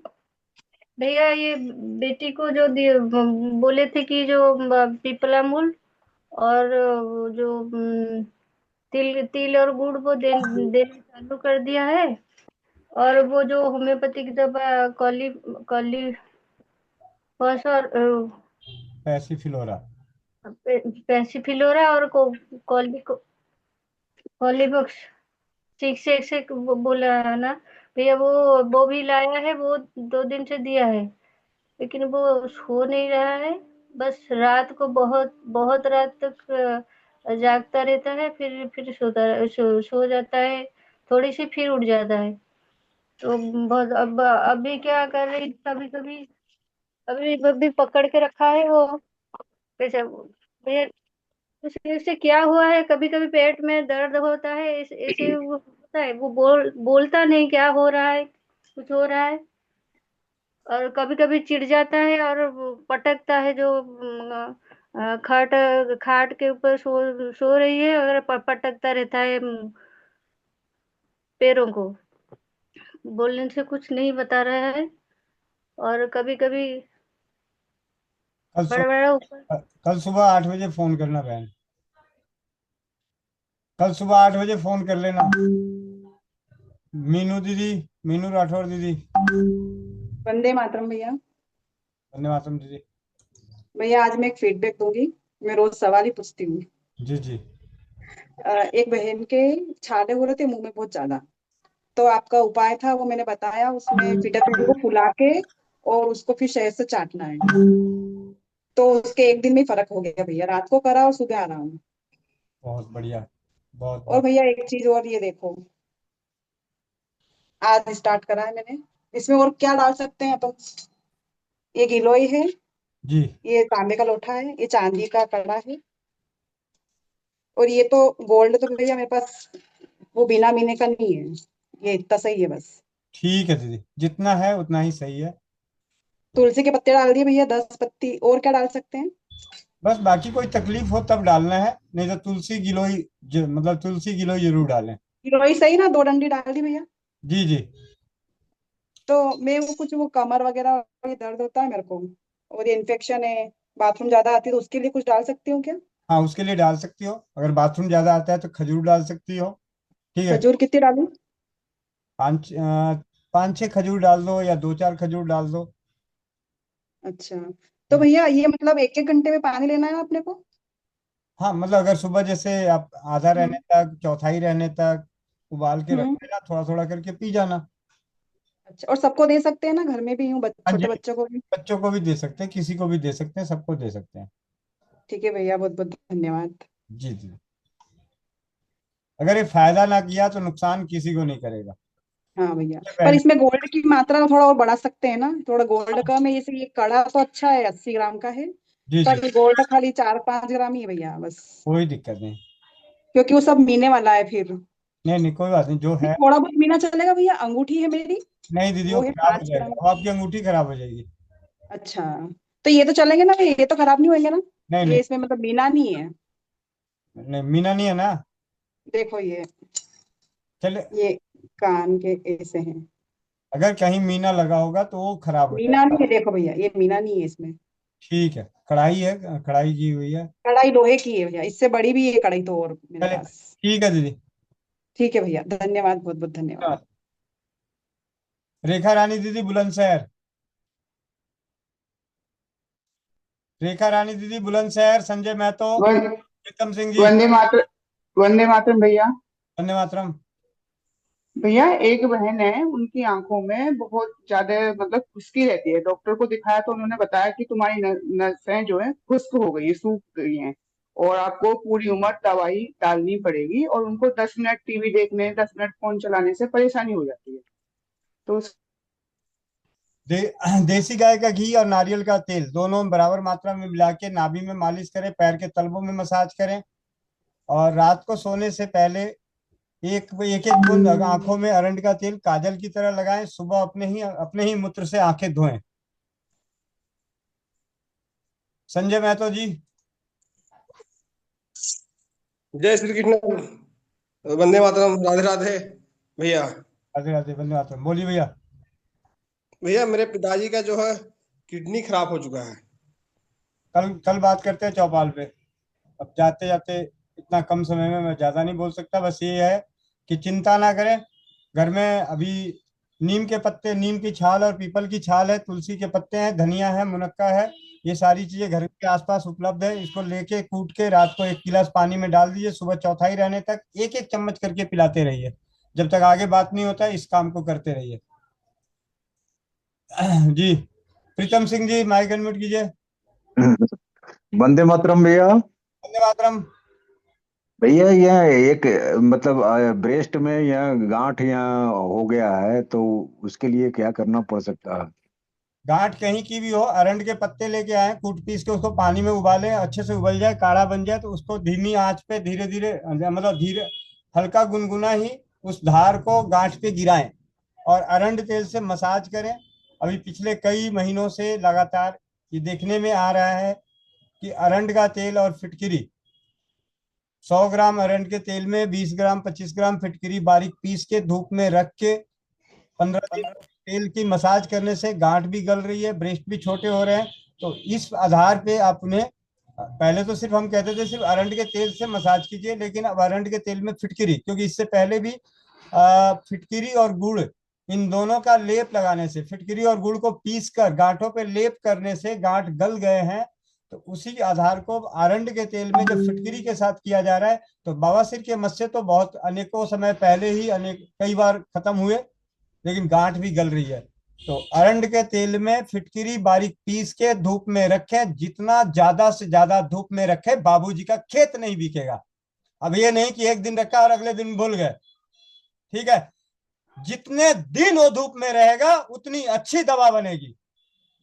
और उस तेल से मसाज करें, अरंड के पत्ते लाके उसको कूट पीस के काढ़ा बना के उससे सिकाई करें।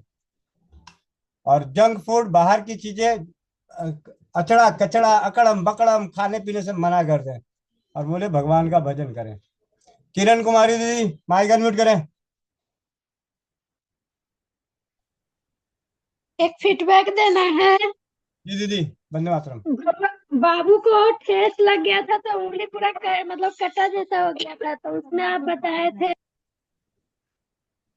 अरंड के तेल में हल्दी मिलाकर लेप लगाए और ये गर्म पानी में फिटकिरी डाल कर धोए, तो 2 दिन किए तो अच्छा हो गया आज। बहुत बहुत धन्यवाद दीदी। हल्के और हमने भैया एक और है कि अथी बनाए हैं लिपस्टिक, बहुत अच्छा बनाया है मेरा। लगाई तो है नहीं, फिर मैं कैसे मानूं?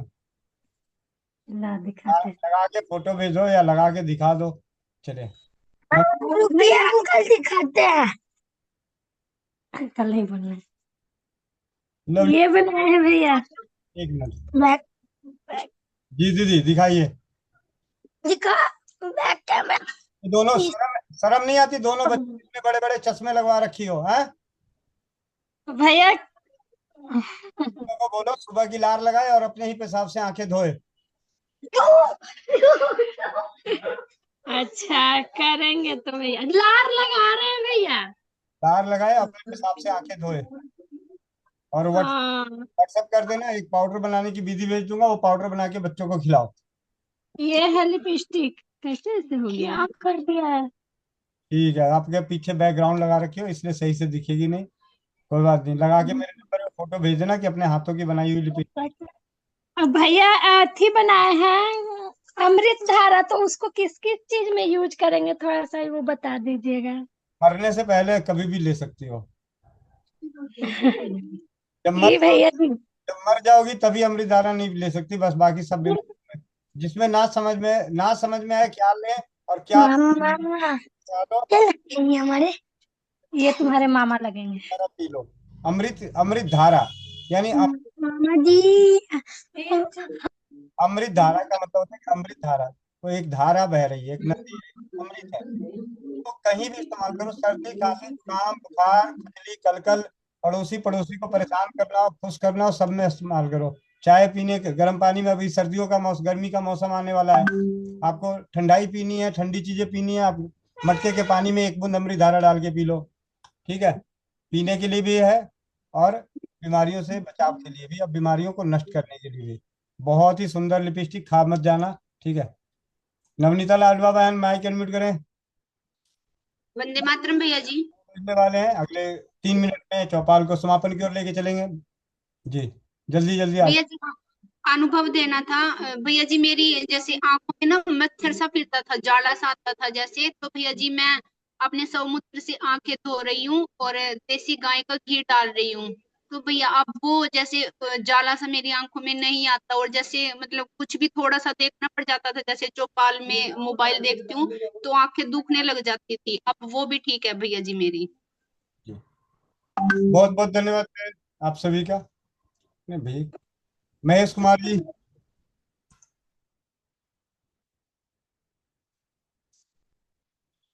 महेश कुमार जी माइक अनम्यूट कर लिए, बोल भी लो।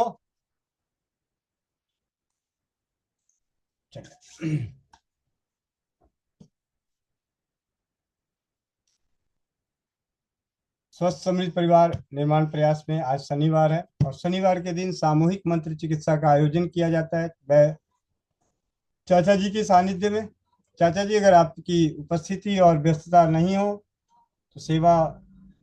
क्या होता है? जी वे तैयार हैं हम। बहुत देर बाद हमको लग रहा है 1 घंटा जैसा ना। इन्हीं को परेशानी है, तब उनका एड्रेस ले लेंगे पहले भी।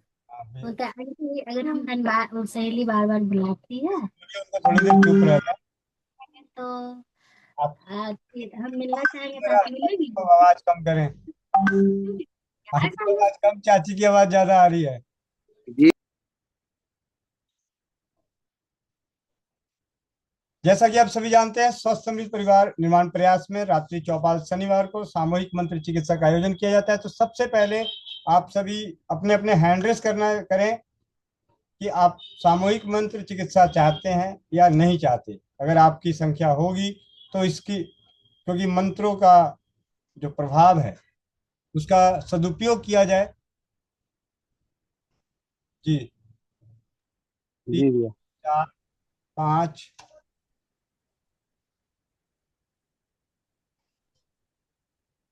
अभी जो एक बहन बता रही थी कमर में बहुत ज्यादा दर्द है, वो अगर है तो भी जरूर जुड़े।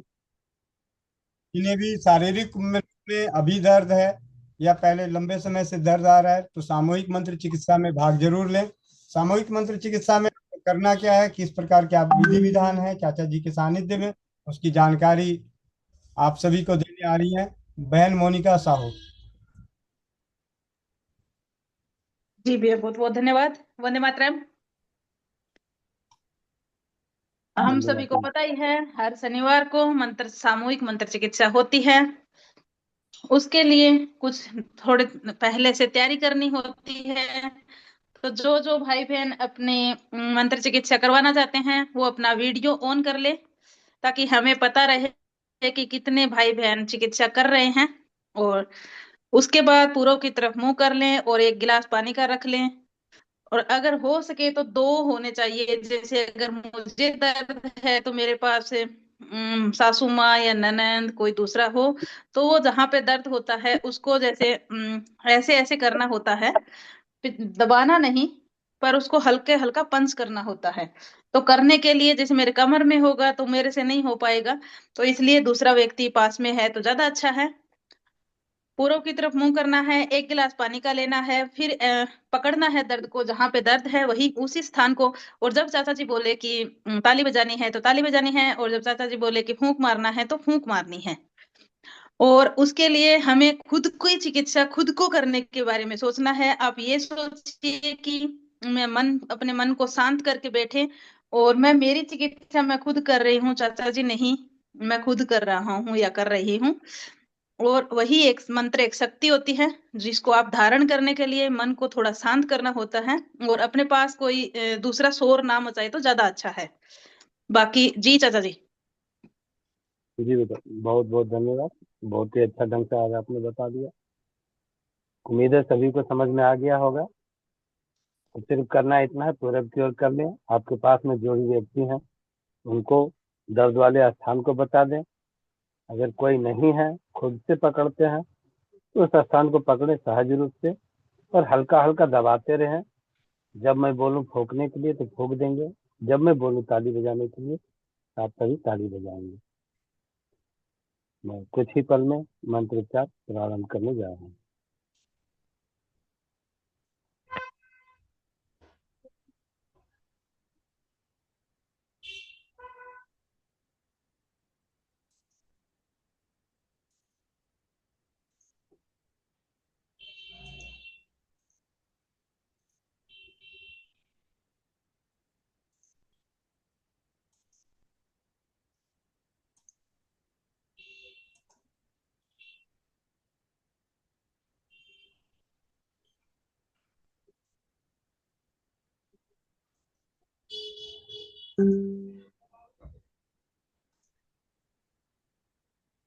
मैं मंत्रोच्चार प्रारंभ कर रहा हूँ।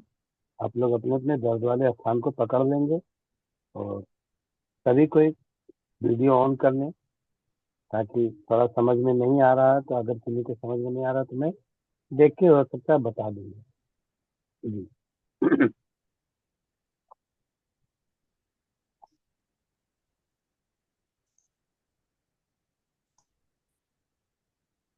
ओके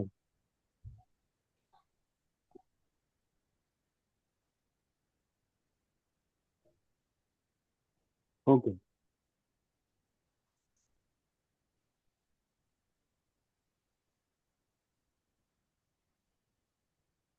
ओके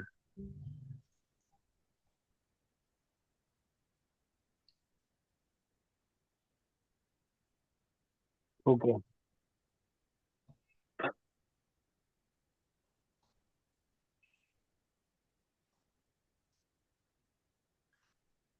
ओके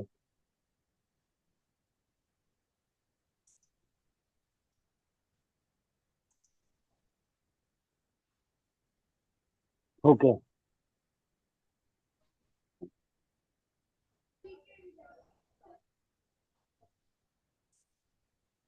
ओके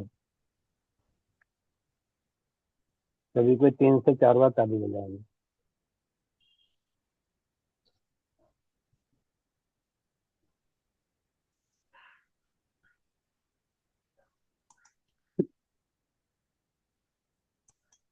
जिनको जिस जगह पे दर्द था उस अंग को हिला जुला कर देखे, कमर में दर्द था तो उठ बैठ करके देखे, झुक कर देखे, जिस तरह से दर्द होता था उस दर्द का एहसास करें। अब वह दर्द कहाँ पे है? इस तरह से करने से दर्द का पता चल जाता है आपको। यह दर्द कभी कभी इधर से उधर भागता है। अगर इधर उधर कहीं हुआ है तो अब की बार उस स्थान को पकड़ेंगे दर्द जहाँ पे है।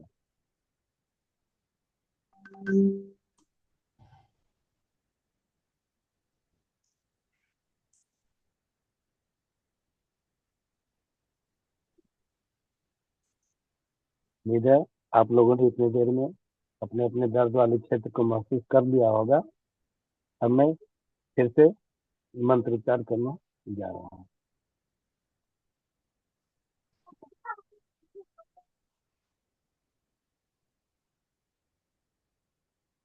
ओके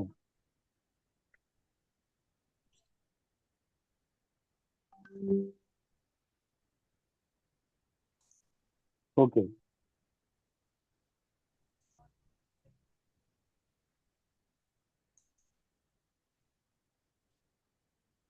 ओके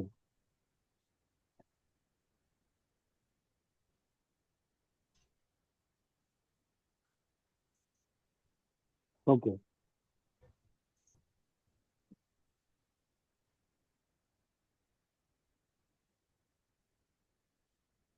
ओके फिर से सभी को 3 से 4 बार ताली बजाएंगे।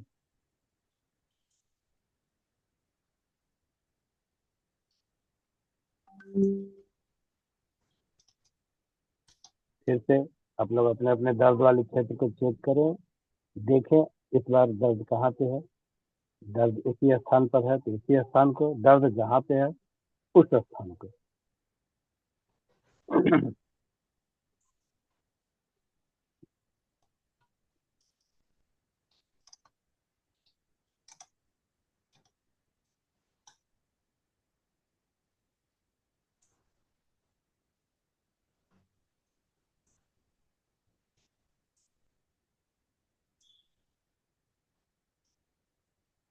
उम्मीद है इतनी देर में आप लोगों ने अपने अपने दर्द को फिर से महसूस कर लिया होगा। अब की बार जहाँ पे दर्द है उस स्थान को फिर से पकड़े। मैं मंत्रोच्चार प्रारंभ करने जा रहा हूँ।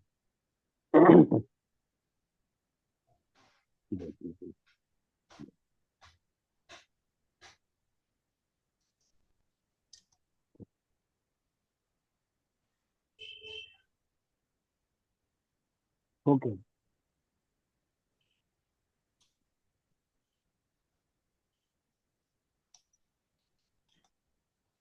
ओके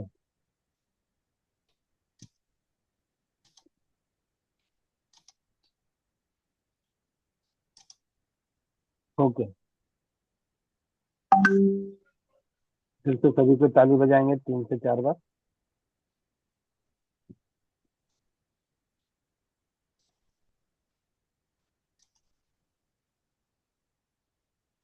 यहाँ मेरा एक राउंड हुआ। आप लोग अपने अपने दर्द को देखें। इतना देर में बहुतों को बहुत अच्छा आराम मिल जाता है। लेकिन अगर दर्द में आराम नहीं मिला है तो खुद को कहता हूँ जैसे मैं अपने दर्द को देखे। भाई साहब, आपके हाथ में कंधे में जो दर्द है, हाथ को ऊपर उठाइए, ऊपर उठा करके देखिए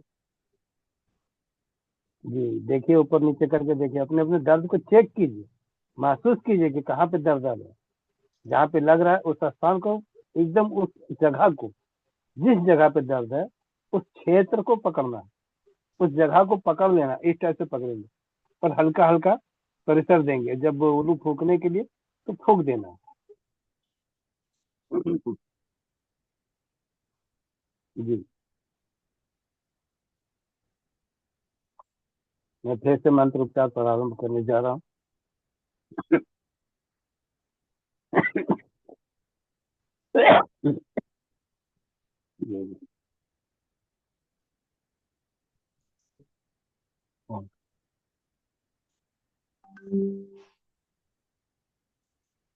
ओके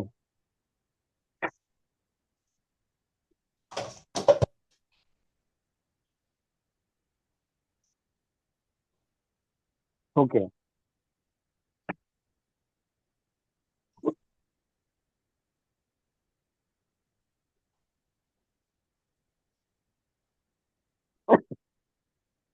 ओके। फिर से सभी को ताली बजाएंगे 3 से 4 बार।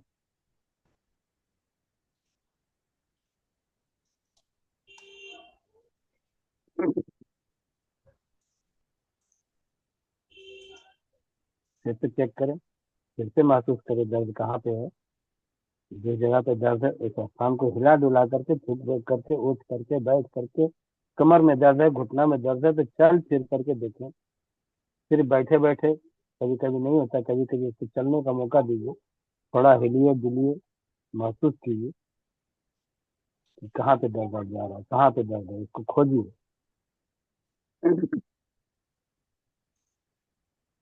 जी, मैं फिर से मंत्रोच्चार प्रारंभ करने जा रहा हूँ।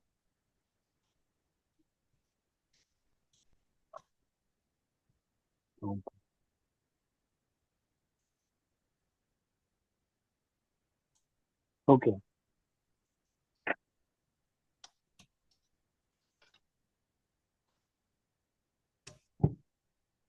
ओके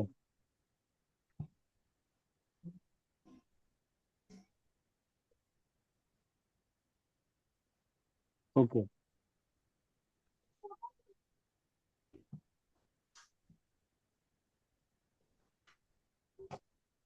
ओके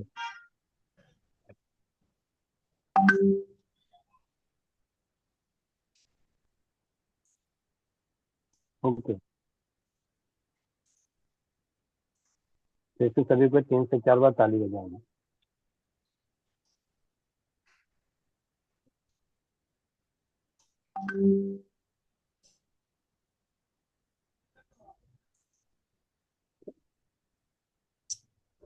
फिर से देखें, फिर पूरे विश्वास के साथ करना है। तो अब मैं अंतिम बार का मंत्र उच्चार करने जा रहा हूँ।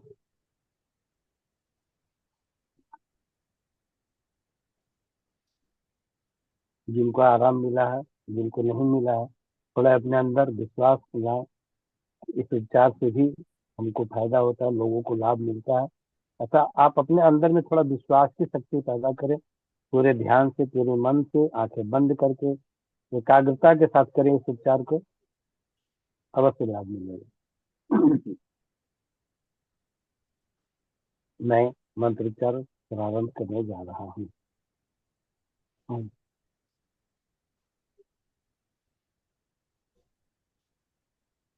Okay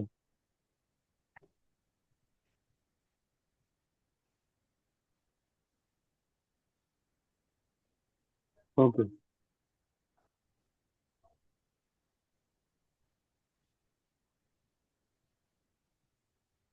okay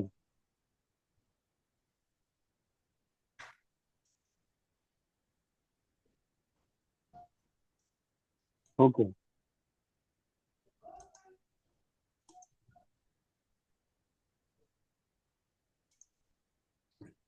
okay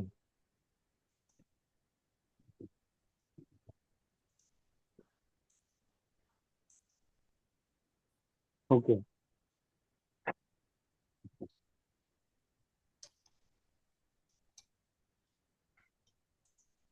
okay. फिर से सभी को 3 से 4 बार ताली बजाएंगे और सभी को, जितने भी लोग हैं ग्रुप में, सभी को एक बार हाथ उठा के जोर से जयकारा लगाएंगे। जय माता दी, जय माता दी, जय माता दी, जय माता दी। जय माता दी। जय माता दी। जय माता दी। जय माता दी। जय माता दी। माता दी। जय माता दी। जय माता दी। जी भैया। आप सभी की ओर से, स्वस्थ समृद्ध परिवार के चौपाल की ओर से महेंद्र चाचा जी को कोटि कोटि धन्यवाद, दिल की गहराइयों से नमन। स्वस्थ समृद्ध परिवार के द्वारा चलाए जा रहे इन अभियानों में आप सभी को कोई भी विशेष लाभ महसूस होता है तो आप सभी से विनती है कि आप अपने घर में एक गुल्लक बनाएं और उस गुल्लक में स्वेच्छा से एक राशि अपनी गलती करने पर और अपने फायदे होने पर उसमें डालें, जिससे कि वो स्वेच्छा राशि से डाली गई गुल्लक की राशि आने वाले समय में 28, 29, 30 नवंबर तृतीय स्वदेशी चिकित्सा विचार गोष्ठी का आयोजन चोपन में होने जा रहा है। वहां पर आप सभी सब परिवार आने में आपको किसी भी प्रकार की आर्थिक रूप से कमी महसूस ना हो। कईयों को आर्थिक रूप की तंगी आ सकती है, कईयों के काम 5 दिन 3 दिन 5 दिन के शिविर में पहुंचने में काम का नुकसान हो सकता है, तो क्यों ना आज से ही बचत चालू करें और उस बचत बैंक से पहुंचे। चलो चौपन करें तैयारी, चलो चौपन की। आप सभी का स्वस्थ समृद्ध परिवार अनोखे परिवार की अनोखी चौपाल में जुड़ने के लिए बहुत बहुत धन्यवाद। मिलते हैं इसी लिंक से सुबह 5 बजे योगाभ्यास, 11 बजे स्वास्थ्य रक्षक बने बनाए की कक्षा, कल और परसों 3 से 6 कलर एंड नंबर थेरेपी द्वितीय दिवस और तृतीय दिवस के ऑनलाइन प्रशिक्षण शिविर में।